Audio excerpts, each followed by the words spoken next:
Hello and welcome to Netcode Conference 2021. In this session, we are going to learn how to create a full stack application using Blazor Server. My name is Ankit Sharma. I am working as a full stack consultant and I am currently staying in Samastipur, Bihar, India. I would like to thank the sponsors for this conference. Without their help, this conference would not have been possible. In today's agenda, we are going to learn what is Blazor, what are Blazor hosting models, and we are going to create a full stack application using Blazor Server. So first we will create a SQL Server database, and then we will scaffold the models using Entity Framework Core database first approach. Then we'll create the UI layer, and we will also add form validations to our application.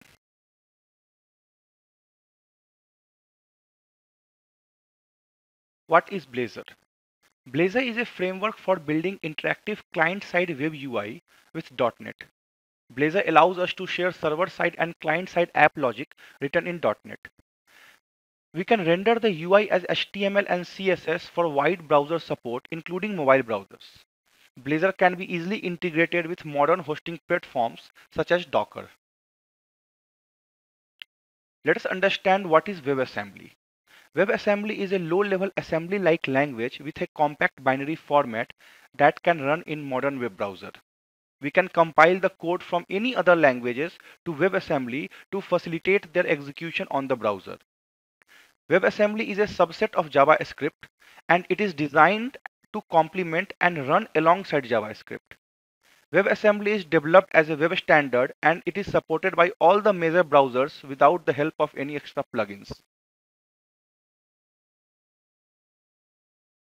What are the features of Blazor? Blazor allows us to write code in C# instead of JavaScript. We can take advantage of existing .NET ecosystems of .NET library. We can share app logic across server and client. We can also take benefits from .NET performance, reliability, and security. We can stay productive with the help of Visual Studio on Windows, Linux, and Mac OS. Blazor is built on a common set of languages, frameworks, and tools which are stable, feature-rich, and easy to use. Blazor's component model is responsible for calculating UI changes, but we can use different renderers to control how the UI is displayed and updated. These renderers are known as hosting models. There are currently two primary hosting models supported by Blazor: Blazor WebAssembly and Blazor Server. The principal hosting model for Blazor is running client-side in the browser on WebAssembly. The Blazor app, its dependencies, and the .NET runtime are downloaded to the browser. The app is executed directly on the browser UI thread. The UI updates and event handling occurs within the same process. The app's assets are deployed as static files to a web server or a service capable of serving static content to clients. Since the app is created for deployment without a backend ASP.NET Core app, it is also known as a standalone Blazor WebAssembly app. There are some pros of using Blazor WebAssembly. There is no .NET server-side dependency. The app is fully functioning after it is downloaded to the client. Therefore, it's a true single-page application framework. The client resources and capabilities are fully leveraged in case of Blazor WebAssembly. The work is offloaded from the server to the client, so there is very less load on the server.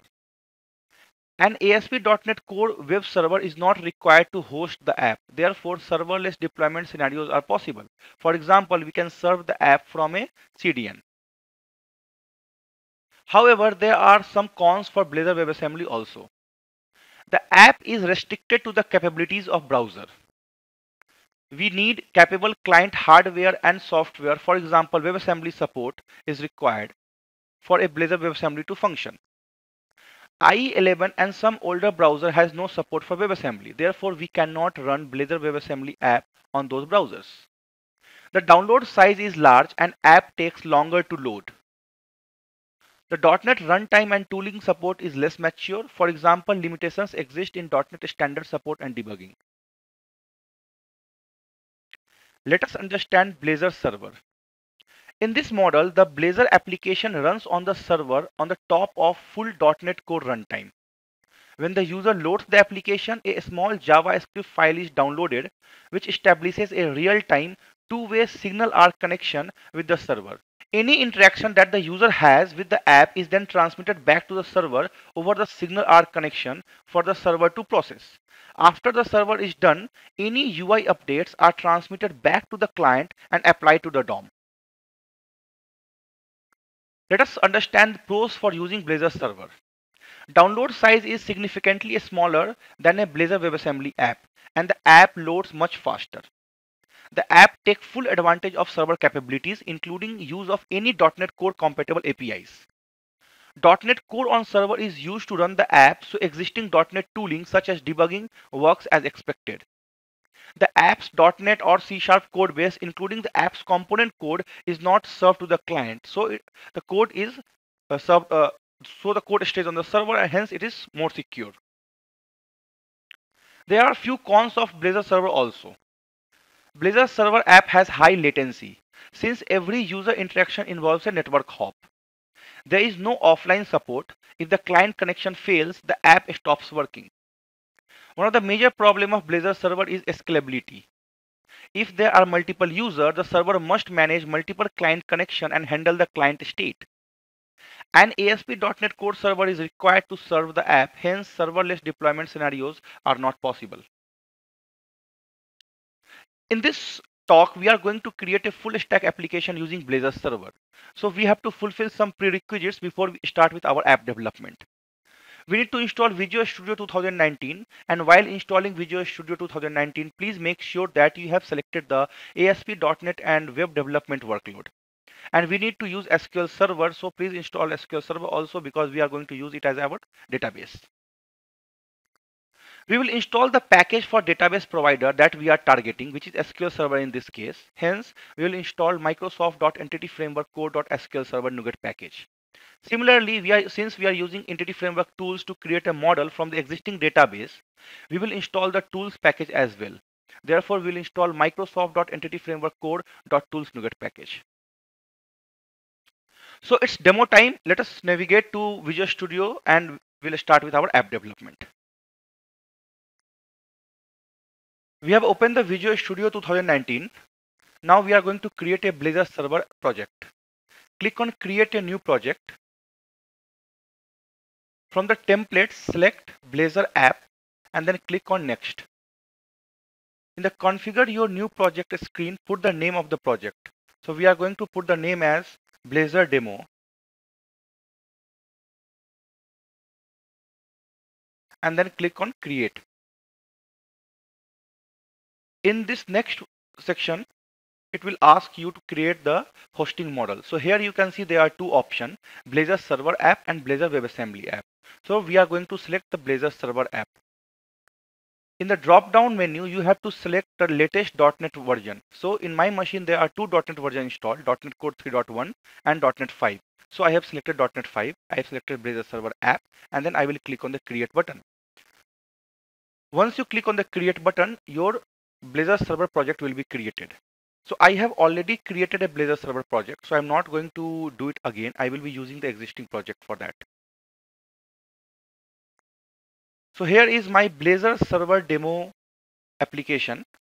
Here you can see in the Solution Explorer, there is a data folder which will contain our services. We have a data access folder which will contain our employee data access layer class. Then we have our interface, and then we have our shared folder for shared files. In this project, we are going to create a employee record management system. It will allow us to it will allow us to add employee data, edit an existing employee data. We can delete the employee data, and we can also display the employee data in a tabular manner on the screen. We'll also allow the facility to search the employee name from a given list of the employee data. So before we start with our app development, we are going to configure the database. So let us navigate to SQL Server and we'll create our tables. So in the SQL Server, I have created a database name as mytestdb. In this database, I have created two tables. First is employee and second is cities. So if you run these two commands, you can see currently the employee table is empty, and in cities table we have few data. So in employee table we have total of 5 columns: employee ID, which will say the ID of the employee name, the employee city, the department, and the gender for the employee. However, in the in the cities table, we have two columns: city ID and city name. So here we are providing 5 predefined city name to select for the employees. In the UI, we are going to create a form which will we use to add the employee data. In that form, we will create a drop-down list to select the cities from the available list of cities. So in that case, we will be binding that drop-down list on the UI with our cities table in our database. Now, if you remember from our presentation, I told you that we are supposed to install 2 NuGet packages. So I have already installed both the NuGet packages in our Blazor server demo project. And if you go to the CSPROS file, you can see that we have already installed Microsoft.Entity Framework Core.SQL Server and Microsoft.Entity Framework Core.Tools NuGet packages. Now our database is ready. Our NuGet packages are also installed. So next step is to create our models using Entity Framework Core DB first approach. So for that, we are going to run a command in our NuGet package manager. So click on tools, go to NuGet package manager console. And in this, we are going to run the command. So I will copy the command from here and I will paste it. So let us understand this command first. So it is saying that scaffold DB context, and after that we are passing our connection string here. Then we are telling which package to use, which is Microsoft Entity Framework Core.SQL Server. Then we are specifying the output directory. The name of output directory is models, and then which tables to use. So we are using employee and cities table. The important point to note here is the output directory name. So it will search with this output directory name in our project. If this output directory already exists, it will create the employee and cities classes inside those directory. If the directory is not present, then it will first create the directory, then create the classes. So here in the Solution Explorer, you can see that we have a models folder created. It has 3 class files. One is city.cs, another one is employee.cs, and then we have the DB context class. So let us start with the DB context class. We'll explore all of them in detail. So the DB context class will contain the description about our table and the properties of the table. Also, you can see there is a warning shown here. It says that to protect potentially sensitive information in your connection string, you should move it out of the source code. So we are going to remove this piece of code from our DB context class, and we are going to move it to our startup.cs file. So let me delete this, and we'll go to startup.cs file. In the startup.cs file, I have already added the code. So let me uncomment it. Let me import the required classes, and here you can see we have added the DB context class, the name of DB context class, and then we have specified the option, and we have specified that we are using SQL Server, and then we have specified our connection string over here. So that is how we can specify our connection string in startup.cs file. Let us navigate to employee.cs file. In the employee class, you can see we have all those 5 fields mentioned over here. In the UI, we are going to create a form. The form will accept the data of the employee, and that data will be then added to our database. And the form which we are going to create on the UI will have all the fields as a required field. So to implement required field validations on the UI, we are supposed to use required annotations on the fields in this class. So we will be using required annotation, and we are going to import the system components model.data annotations class. So let me make the city name, the department, and the gender as a required field. So we have annotated all the fields with the required annotations. Let us go to city class. In the city class, we have the 2 fields, city ID and city name. And since this is only a read-only class, and we are not going to we are not going to add any data to this class, that's why we are not going to add any required field validations to this. Okay, so we will create an interface. So we are going to use a repository pattern for our project. So for repository pattern, we are going to create an interface which will define all the methods which we are going to use for our data manipulations. So let me add the code. We will add the required classes. So here I have added 6 methods. We are going to implement this interface in our data access layer, and then at that point of time we will understand about these methods in detail. I have added a data access folder. Inside the data access folder we have an employee data access layer class. In the employee data access layer class we will implement the iEmployee interface. So we have implemented the iEmployee interface. Currently it is giving error because we have not implemented the methods. We are going to do that now. First of all, we'll add the constructor, and then we will inject the DB context class to our data access layer. So here we are using dependency injection technique to inject the data access, to inject the DB context to our data access layer. The first method is get all employees. So this method will return the list of all the employees available in our database. So here we are returning the all the list of employees from using our DB context class.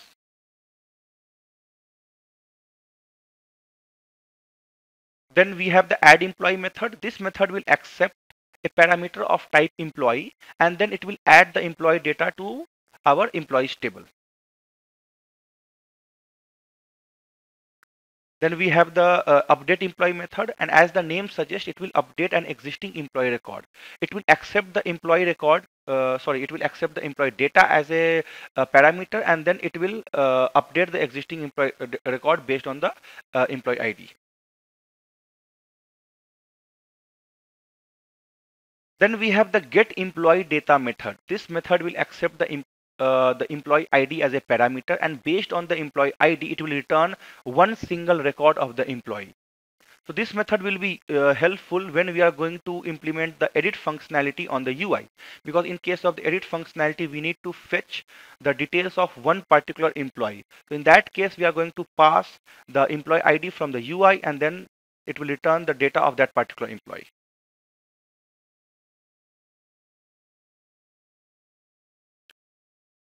Then we have added the delete employee method. The delete employee method will accept the employee ID as a parameter, and then based on the ID, it will delete the employee data from the database. Finally, we have the get city data method. It will return the list of all the cities from the city table. So if you remember, we have added 5 city in the city table. So this method will return all those 5 records as a list, and then on the UI, we are going to show that in a drop down. In the data folder, we have added a employee service class. In the employee service class, we are going to create all the services. These services will be called from our UI. So let me add the constructor first. Here we have injected an instance of our interface, which is iEmployee. Let me add the required classes. So here the first method is get employee list method. This method will be calling our get all employee method from the data access layer, and then it will return the list of employees to the UI. So the architecture of our application is designed in such a way that the UI layer will call our service layer, and then the service layer will call our data access layer, and the data access layer will fetch the data or do all the data manipulation from the database with the help of DB context, and then it will return the result to employee service, and then the employee service will return the result to our UI layer, and the UI will refresh and show the updated record or updated data on the UI. So we will add create. The create method is used to add a new employee record to our database. The details method is used to fetch the detail of a particular employee based on the employee ID passed as a parameter.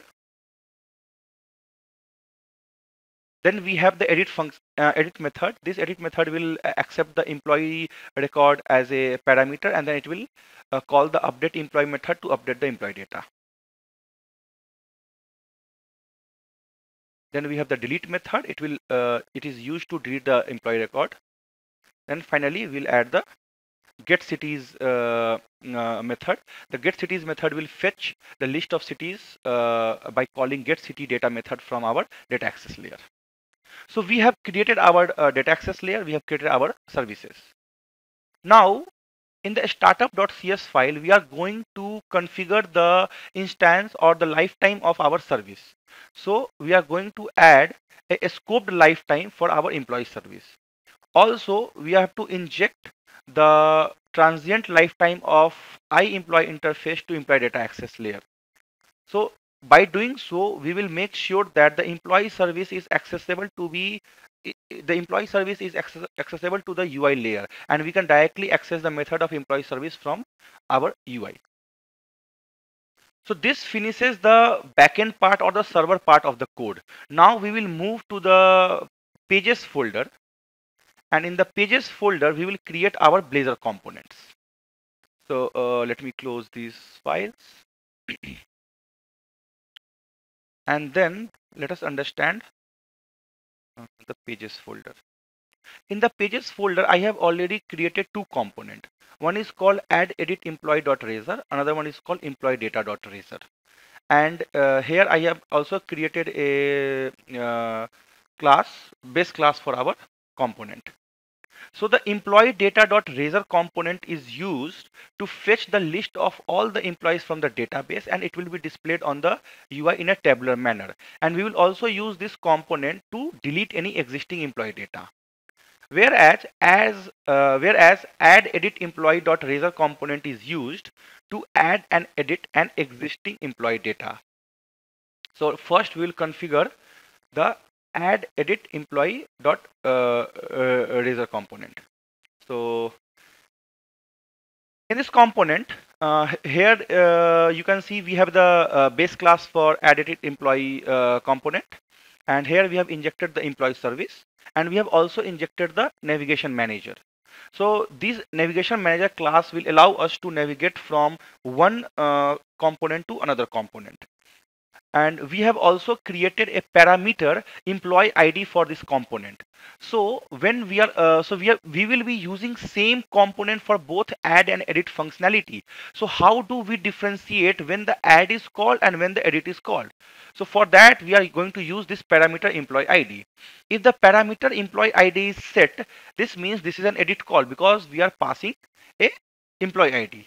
If the parameter employee ID is not set, then this means this is an add call and we are going to add a new employee. Also, we have set the title of the page and to add by default, and we have also created a variable of type employee and a list to store the city list record. So let's add the code here. Inside on initialize async method, we are going to call get city list method, which will get the list of cities from the backend. So this will ensure that the list of city data is available as soon as the component is initialized.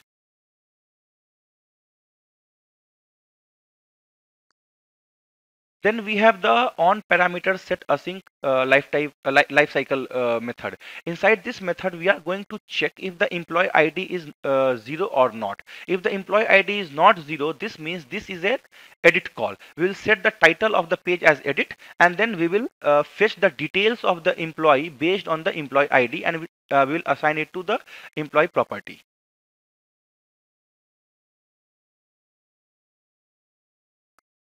Then we have defined a save employee method. Inside save employee method, we have to differentiate if we are going to do an create call or we are going to do an edit call. So again, we are going to check the employee ID property. So if employee ID is not 0, this means this is a edit call. So we are going to call the edit method of our service and we'll pass the employee property data to this. Else it is a create call, and we are going to call the create method from the service and we'll pass our employee data. The cancel method is called when we click on the cancel button on this property, sorry, on this component, and it will navigate us to fetch employee root. So right now we have not defined this fetch employee root. We are going to define the fetch employee root for our employee data component in few minutes. So let's move to the HTML part. So here I have already defined two roots for this page. So one of the roots says that employee slash add, which means when we put this root in the nav in the URL, this particular component will be initialized. Another root is employee slash edit, and it is slash a parameter employee ID. So this is called when we do an edit call for our component. So that is how we are going to differentiate between add and edit call for a same component. And in case of edit, we are going to supply the parameter, which is employee ID. However, in case of add, we are not going to supply any parameter. We are also inheriting the base class for this. So let me add title. So here first we have set the title. So initially it will be add employee, and then we are going to add a form. So let us understand the form here. We are using the edit form component to create the form in a Blazor application. Here we have assigned the model property to the employee property, which we have defined in our component, and on valid submit we are calling the save employee method. We have also used data annotations validator to show all the required field validation error message on the screen, and we have used bootstrap for styling, and we have defined an input text to to bind the name, and then we are also showing validation message for the name. Similarly, we have defined a drop down list to select the gender, and we have hard coded the value to two gender, male and female. And then we have a department field which will accept the name of department for our employee, and then we will bind it to employee.department property, and then we are also showing the validation message for the department.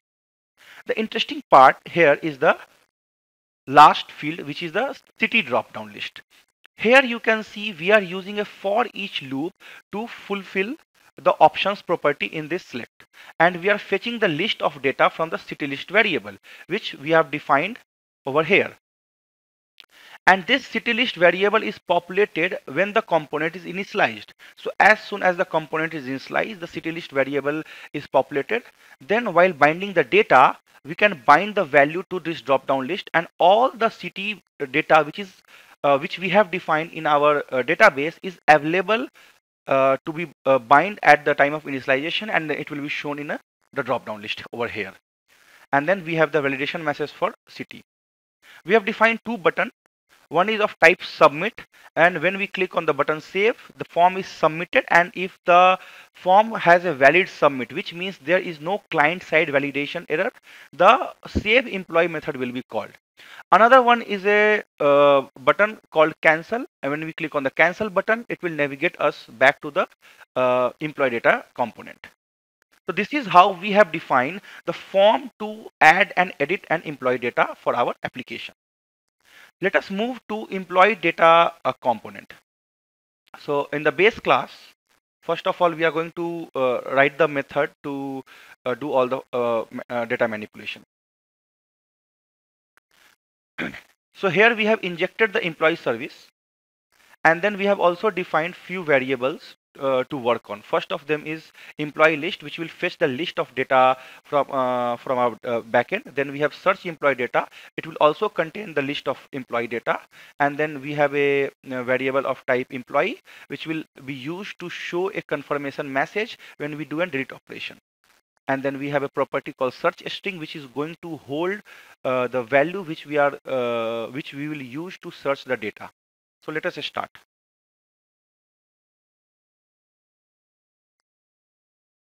On the onInitialize async, we are calling the getEmployee method. Inside the getEmployee method, we will call getEmployee list method of our service, and we are going to set employee list property to we are going to assign employee list property to the list of employees, and we are also going to set search employee data method also. Sorry, search employee data property also.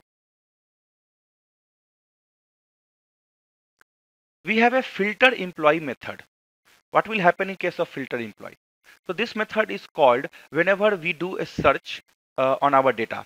It will check if the search string is not null. If the search string is not null, it will search from employee data, and it will check if the search string is found in our employee data property or not. If it is found, it will assign the value to the employee list, else it will set employee list to search employee data.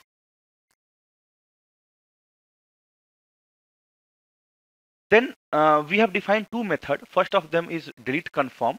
So this method is called when we click on a delete button in our UI. It will ask for a confirmation to delete by showing the record of the employee. It will ask if you want to delete the employee record or not. Then we have a delete employee method. It will be called after we confirm that we want to delete the employee. In this case, the employee data, the delete method from employee service will be called, and our employee record will be deleted. Once the employee record is deleted, again we will call get employee method to refresh the UI and fetch the updated list of employee from the database. Let us navigate to the HTML section of the code, and then we will see the our UI part. So the root of this page is defined as fetch employee. If you remember from the add employee component, in the add employee component, on clicking of cancel, we were navigating to this fetch employee root. So the fetch employee root is of this employee data component, and we have also inheriting the base class. Here we have set some title for the page, and then we are going to add the HTML for search box. So here we have created a button called add employee, and when we click on this add employee button, we will be navigated to employee/add root. So this employee/add root will navigate us to add employee component. Sorry, it will navigate us to add edit employee component, and then it will open and add employee form, which we have just seen in our previous when we are discussing about add employee component, add edit employee component. Then we have defined a text box which is used to search the employee data from our available list of employee. Here from the search box, we are binding the values entered in search box to the search string variable, and we are using on input event binding to bind the value. This will make sure that the value will be bind as we type our search key in our text box.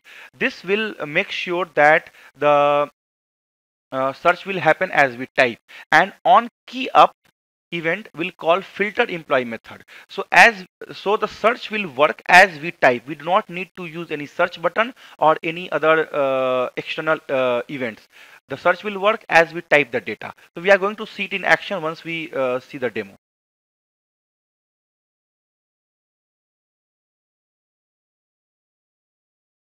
Now we have defined a table to show the data of employees on the UI.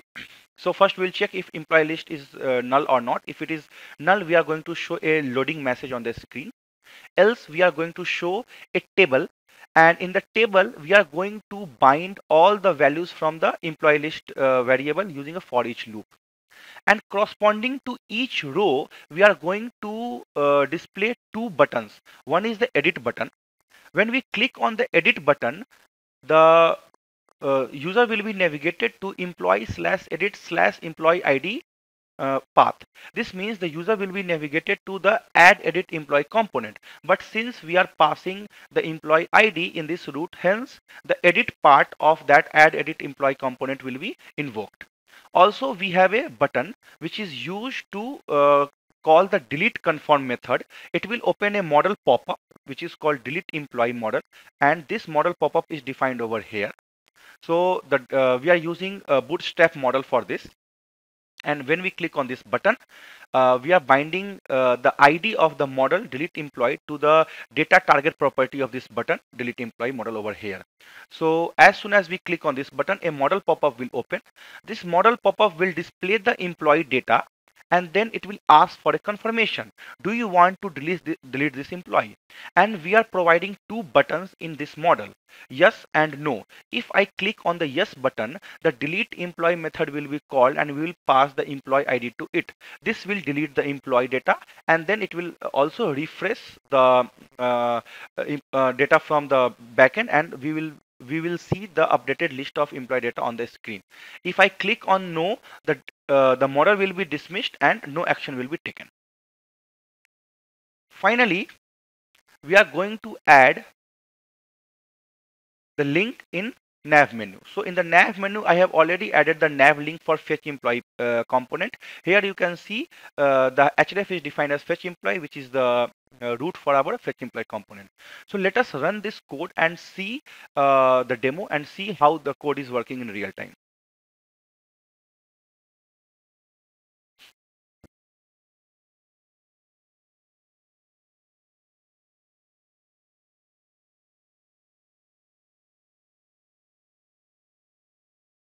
So the application is launched. On the left hand side, you can see the navigation menu. In the navigation menu, we have the fetch employee link.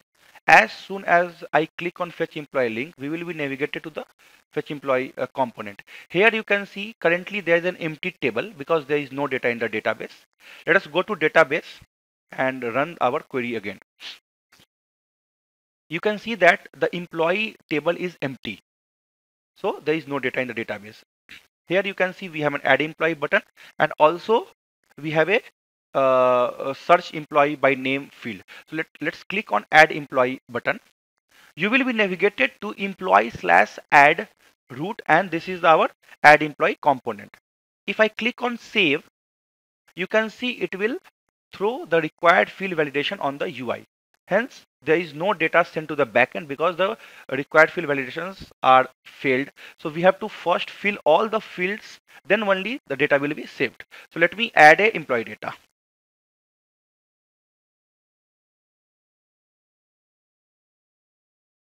In the city field, you can see there are 5 cities. These are the cities which we have defined in our database. So let me select Hyderabad and then click on save. As soon as I click on save, we will be navigated back to the fetch employee component, and here you can see the employee data on the table. And similarly, if you run the command in the database, here you can see the data is added in our database. Let me add one more employee, and we'll name this Ankish Sharma.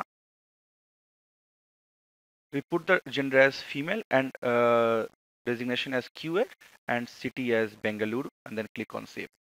So right now we have added 2 employees in our employee table. Now we'll work on our search field. So let me type the name. So as soon as I type Ankit, it will give me both the list because the name is matching. If I put a space, you can see it will show only one name which has this name. So I will type Ankish Sharma. It is showing the employee name with the name Ankish Sharma. If I type any extra character, it will be lost because there is no employee with the name Ankish Sharma with double A at the end. And if I delete this extra A character, that employee record is shown again. So the search is working on as soon as we type on our search box. So the search method is being called on key up event of our keyboard. So let me clear this, and as soon as we clear this, since the search field is empty, that's why we are seeing both the employees record over here. So we'll see the edit field in action. Let's click on the edit button over here. If you click on the edit button here in the URL, you can see we have employee slash edit slash 2. 2 is the employee ID for our employee, and the title is set to edit employee. And here the value of our employee is already populated over here, and we have to change the value. So let's say I change the gender from female to male, designation from QA to QA lead, and then click on save. Now you can see the employee data is updated over here. The gender is changed to male, the department is changed to QA lead, and similarly if you go to database, currently it is department is QA and gender is male. If I run the command again, you can see we can see the updated data, QA lead and gender as male. So that is how the edit functionality is working. If I click on delete button, it will ask for a confirmation in a model pop-up. It is saying, do you want to delete this employee? And it is showing all the employee data over here. So if I click on no, no action is taken. All data is available. Let's refresh the page to confirm this. If you refresh the page, you can see all the data is over here. As soon as I click on yes, the data is deleted and we will get the updated list of employees with just one data. Again, run the command in our SQL server and you can see the employee with employee ID 2 is deleted. So that is how we can perform CRUD operations on our on a Blazor server application. And here we have created a full stack application. So this full stack application, we have used SQL Server as our database, and then we have also implemented form validations on our Blazor UI components.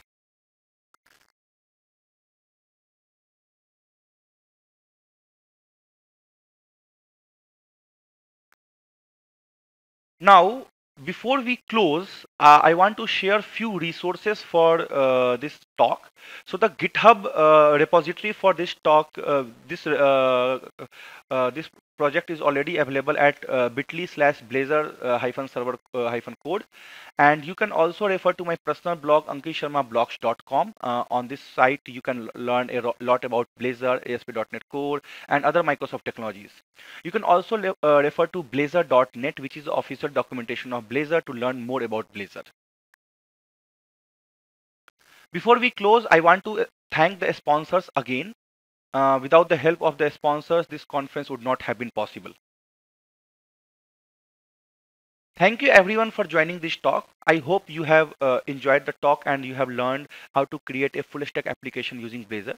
You can connect with me on Twitter at @ankitsharma_007 and you can connect with me on LinkedIn at in/ankitsharma-007.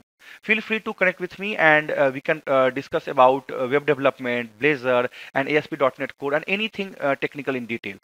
So thank you again.